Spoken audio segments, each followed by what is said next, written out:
नमस्कार दोस्तों, आज मैं आपको मलेरिया परजीवी मतलब प्लाज्मोडियम परजीवी के बारे में बताऊंगी कि वह अपना जीवन चक्र कैसे पूरा करता है।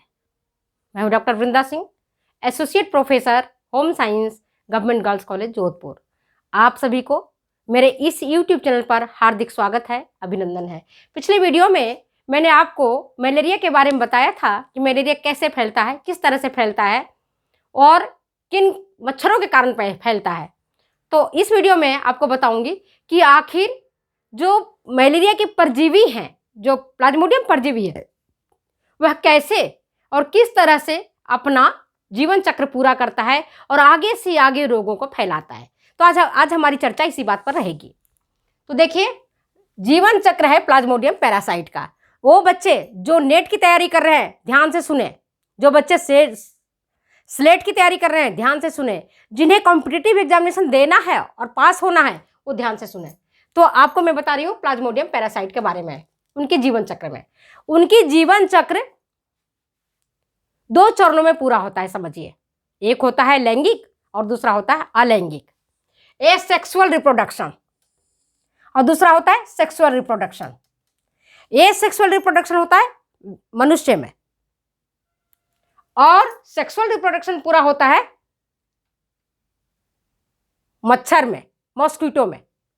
एनोफिलिस प्रजाति की जो मॉस्क्वीटो है, मादा मच्छर है, उसके पेट के भीतर, समझ गए? मादा मच्छर के पेट के भीतर।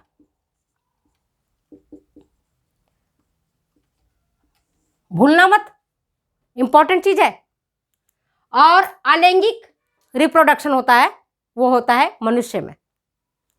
तो क्या होता है, इसमें भी 4 चरण हैं। कितने चरण हैं? ये अलैंगिक प्रजनन भी मच्छर 4 चरणों में पूरा करता है। प्लाज्मोडियम परजीवी 4 चरणों में पूरा करता है। कितने चरणों में?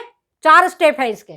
पहला स्टेप है प्री इरिथ्रोसाइटिक फेज।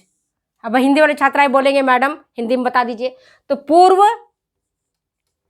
लाल कणिका चरण या स्थिति या फेज, जो समझ में आए वो आप लिखो, ठीक है। पूर्व लाल कणिका चरण, प्री इरिथ्रोसाइटिक फेज। दूसरा फेज है इसका इरिथ्रोसाइटिक फेज। अगर प्री हटा दोगे तो आपको क्या बचेगा? Erythrocytic phase. याद रखने के हिसाब से बता रही हूं आपको। तो पूर्व काट दो तो क्या बच गया? लाल कणिका चरण, ठीक है। और तीसरा चरण इसका है गैमीटोगोनी का निर्माण। तीसरा चरण कौन सा है? फॉर्मेशन ऑफ गैमीटोगोनी, गैमीटोगोनी का निर्माण, तीसरा चरण, समझ गए। और चौथा चरण है एक्सो इरिथ्रोसाइटिक फेज। एक्सो मीन्स बाह्य कणिका चरण, बाह्य कणिका स्थिति, समझ गए। तो लैंगिक जो प्रजनन हो रहा है प्लाज्मोडियम परजीवी का, लैंगिक प्रजनन 4 चरणों में हो रहा है। पहला प्री, दूसरा इरिथ्रो, तीसरा गैमीटोगोनी का निर्माण और चौथा एक्सो इरिथ्रोसाइटिक फेज। याद आ गया? पूर्व लाल कणिका स्थिति या चरण, दूसरा लाल कणिका स्थिति या चरण, और तीसरी स्थिति होती है गैमीटोगोनी का निर्माण, और चौथा होता है बाह्य लाल कणिका वाली स्थिति। अब देखो, इसको समझना आप बड़े आराम से, बहुत आराम से समझाऊंगी, घबराने की कोई बात नहीं है। आप एक बार पढ़ोगे, 2 बार पढ़ोगे, तीसरी बार में आपको याद आ जाएगा। सुनना क्या है, होता क्या है कि जब मच्छर काटा किसी भी व्यक्ति को और अगर उस मच्छर के लार में प्लाज्मोडियम परजीवी है तो उसका स्पोरोजोइट जो सबसे सूक्ष्म होता है, सबसे छोटा होता है, वही लार में रहेगा ना। तो सबसे छोटा को याद रखना, स्पोरोजोइट, स्पोर से स्पोरोजोइट।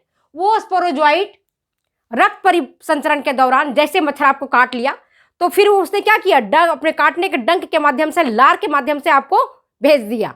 किसको? स्पोरोजोइट को। स्पोरोजोइट कहाँ गया? आपके रक्त परिसंचरण के माध्यम से पहुंच गया लीवर में। आपके कहाँ पहुंचा?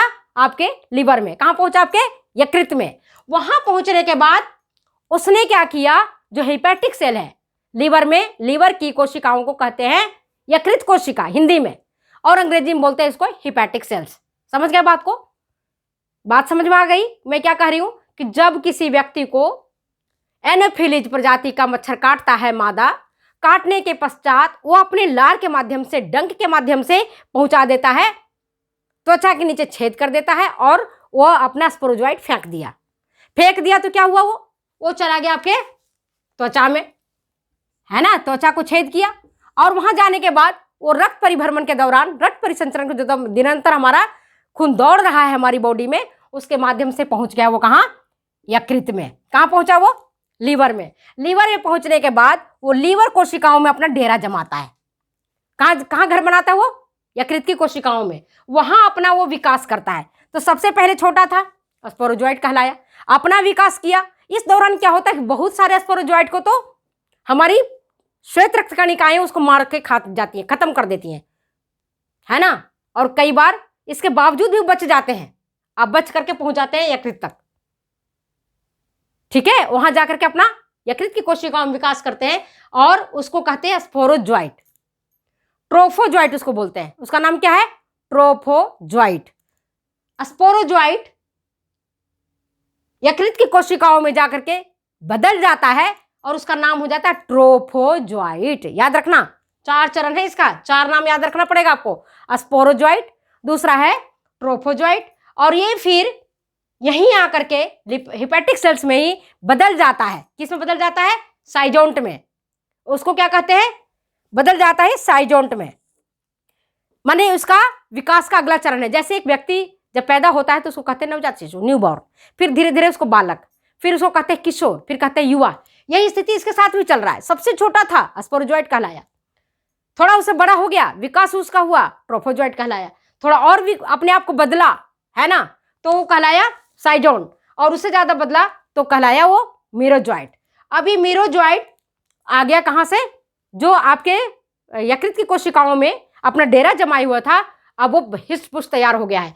अब वो ब्लड सर्कुलेशन में, जब आपका रक्त परिभ्रमण हो रहा है, उसके माध्यम से वो चला जाता है किसमें? खून वाली नली में, खून में पहुंच जाता है। और वहां जाने के बाद, है ना, तो पहला चरण तो आपको पूर्व लाल कणिका चरण में ये 4 स्थितियां मैंने आपको बताई, स्पोरोजोइट, ट्रोफोजोइट, साइजोंट और मीरोजोइट। ये 4 चरण वो पूरा करता है। इसके बाद आ जाता है इरिथ्रोसाइटिक फेज में। इरिथ्रोसाइटिक फेज में क्या होता है कि आ करके ये बंदा मीरोजोइट बहुत खतरनाक होता है, बहुत बदमाश होता है। और ये खतरनाक इतना होता है कि ये जा करके क्या करता है, ये देखो, लाल रक्त की जो कणिकाएं हैं हमारी, मिटाती हूं मैं आपको थोड़ा समझाने के हिसाब से। हमारी जो आरबीसी है ना, मीरोजोइट आया हमारी लाल कणिकाओं के पास, ये मीरोजोइट आ गया, पहुंच गया। कैसे पहुंचा? ब्लड सर्कुलेशन के माध्यम से, रक्त परिसंचरण के माध्यम से। पहुंचने के बाद ये आरबीसी को खाना शुरू कर देता है, इसमें छेद कर देता है।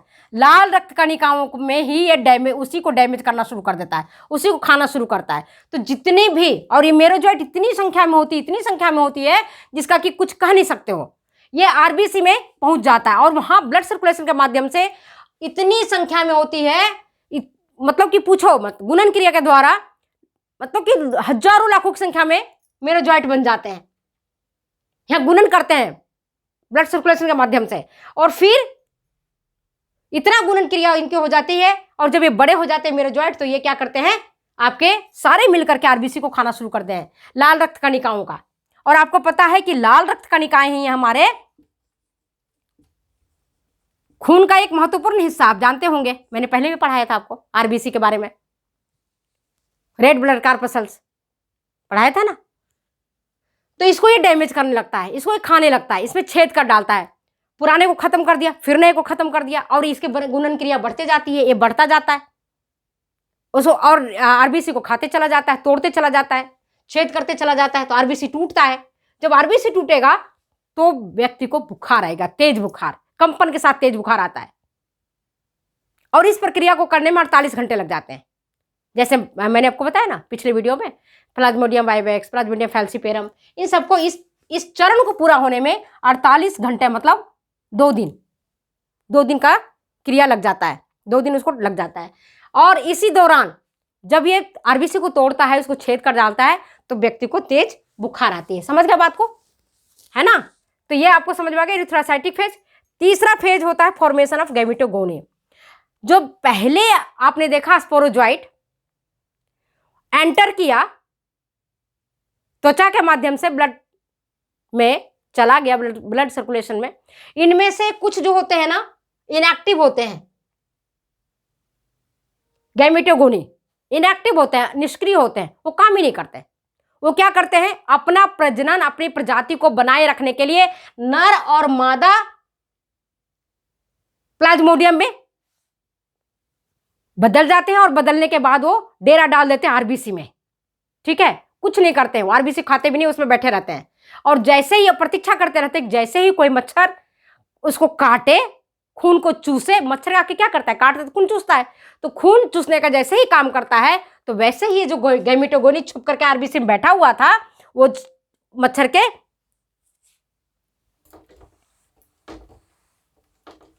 काटने से उसके मच्छर के पेट में चला जाता है। कौन सा, नर और मादा गैमेटोगोनी। समझ गया बात को, कहां पहुंचा, मच्छर जब काटा तो उसके काटने से उसके लार के साथ मिलकर के पहुंच गया उसके पेट में। और चौथा जो होता है, चौथा चरण जो है ह्यूमन बीइंग में, वो कहलाता है एक्सो इरिथ्रोसाइटिक फेज, बाह्य कनिका अवस्था है। इस अवस्था में निष्क्रिय गैमेटोगोनी जो है ना, अभी मैंने आपको बताया निष्क्रिय है, उसका कोई काम नहीं है, वो यही इसी प्रतीक्षा में रहता है कि कोई मच्छर काटे और फिर मैं अपना प्रजनन आगे से आगे करता चलूं। जैसे इंसान भी क्या करता है, जैसे गेहूं है या कोई बीज है, तो उसको पूरा थोड़ी खा के खत्म करते हैं, कुछ को बचा लेते हैं, और कुछ को इसलिए बचाते हैं कि हमारा बीज बना रहे और आगे से आगे हम पौधे को उगाते रहे, अनाज को उगाते रहे। तो मच्छर भी, प्रकृति बड़ी चालाक है, देखते रहती है, बाकी सब आरबीसी को खाते रहता है, खत्म होते रहता है, और कुछ इसमें जो निष्क्रिय स्थिति में था, मेल और फीमेल गैमेटोगोनी, वो आरबीसी में डेरा डाल देता है और वहीं पर इंतजार करते रहता है कि कोई मच्छर काटे। अब खुदा न खास्ते कोई मच्छर उस रोगी को काट लिया जिसको पहले से मच्छर था, जिसको पहले से मलेरिया था, मच्छर नहीं था, सॉरी, बोलने में गलती हो गई है ना, क्षमा चाहती हूँ। तो अगर कोई व्यक्ति जो मलेरिया से पहले पीड़ित था, अगर उसको मच्छर ने खा गया, मच्छर काट लिया, ठीक है, उसको मलेरिया है, तो गैमेटोगोनी जो है ना, गैमेटोगोनी, अभी मैंने बताया ना आपको, गैमेटोगोनी किस में चला गया, मच्छर के पेट में। पेट में जाने के बाद मेल और फीमेल दोनों थे ना, आपको बताया मेल एंड फीमेल दोनों था, और दोनों जाकर के मच्छर के पेट में जाकर के बना देते हैं जाइगोट। क्या बना देते हैं, जाइगोट। और फिर ये जाइगोट विकसित होता है और बना देता है ऊकाइनाइट। ऊकाइनाइट, इसको बोलते हैं ऊकाइनाइट, है ना। इसके जाइगोट के आगे वाला चरण, विकसित चरण, ऊकाइनाइट कहलाता है।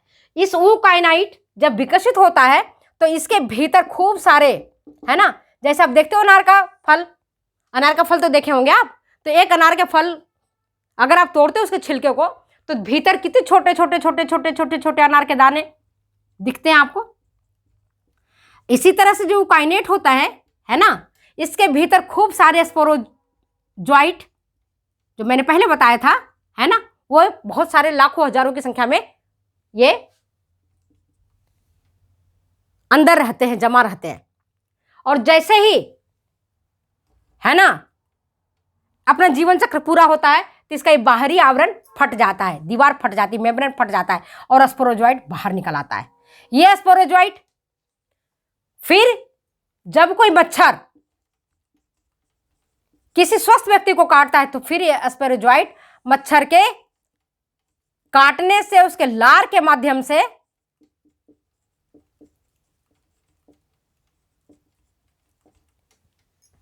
स्वस्थ व्यक्ति के खून में चला जाता है, लार से स्वस्थ व्यक्ति के रक्त में चला जाता है। तो आप ये देखो, जब रक्त में चला गया फिर कहाँ पहुंच जाता है? यकृत कोशिकाओं में। यकृत में पहुंचा, यकृत से पहुंचा यकृत कोशिकाओं में, और फिर वहां जाकर के जो 4 चरण मैंने आपको बताए थे, कौन कौन से थे 4 चरण? स्पोरोजोइट, ट्रोफोजोइट, साइजोन और मीरोजोइट, वो फिर वो प्रक्रिया को जाकर के पूरा करता है। इस तरह से आप ये देखोगे कि मलेरिया परजीवी, प्लाज्मोडियम परजीवी, है ना,